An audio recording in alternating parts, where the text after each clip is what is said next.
কম বেশি সকল আর Facebook friend লিস্টে এমন এমন কিছু মাই আছে যারা 3 বেলা সিঙ্গেল সিঙ্গেল করে চিল্লায়। আচ্ছা তোকে কি হয় না? তোকে কি একটাই হয় না? তোকে কয়টা লাগে একটু কদিন আমারে, মানে তোকে কয়টা হলেই হয়? আমার তো না রবি ঠাকুরের কথা খুব মনে পড়ে যাচ্ছে। রবি ঠাকুর একটা কথা কইলো মনে আছে, মাইয়ে এগে হয় না একজন, লাগে 10 জন। তোকে অবস্থা কি তাই হয়েছে নাকি? হ্যাঁ, তোকে সিঙ্গেল কতি লজ ধরে না?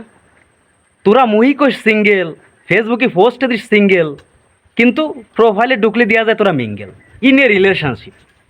আচ্ছা আমাকে মনে ব্যথা দিতে, এই যে যারা সিঙ্গেল আছি আমরা, আমাকে মনে ব্যথা দিতে কি তোকে কষ্ট লাগে না? তোকে কি বিবেকে একটু বাঁধে না? তোরা কি পাইছিস কি আমাকে, যে নিরীহ ছেলেদের সাথে, যারা আমরা যে নিরীহ ছেলেরা আছি, এগে এইভাবে কষ্ট দিয়ে তোরা কি মজা পাইস? তোকে একটু মায়া দয়া আন শরীরে।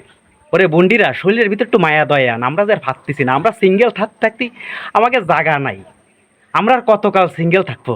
দয়া করে এই যে যারা সিঙ্গেল ছেলেরা আছি আমরা, এই যে বিশেষ করে আমি নায়কের মতন দেখতি, এক পাশাতে শাহরুখ খান আর এক পাশাতে শাকিব খান, এগের সাথে একটু ফেম কর, এগে একটু ফাত্তা দে, এগে কষ্টটা একটু বোঝ, এগে ব্যথাটা একটু বোঝ।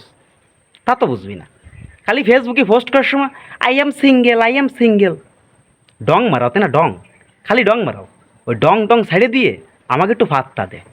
আমরা তো আর কিছু চাই না জীবনে। 3 বছর সিস্টারও একটা ফেম করতে পারলাম না। মাঝে মাঝে মনে হয় জীবনে কি করলাম, এই জীবনে কি ছিললাম, কি চুল ছিঁড়লাম, এই জীবনের তো আর কোনো মানে নাই। 3 বছর সিস্টার আর একটু ফেম না করতে পারি, তাহলে এই জীবনের আর কোনো মানে নাই। এই জীবনটা বৃথা গেল, বৃথা, একবার বৃথা। এই জীবন মূল্যহীন হয়ে গেল। শেষমেশ তোকে একটা কথাই কই, দয়া করে আমাকে কষ্টটা একটু বোঝ। এই যে যারা সিঙ্গেল ফুলাফান আছি আমরা, এগের সাথে একটু ফেম কর ভাই। আর কিছু তোকে কাছে চাওয়ার নাই।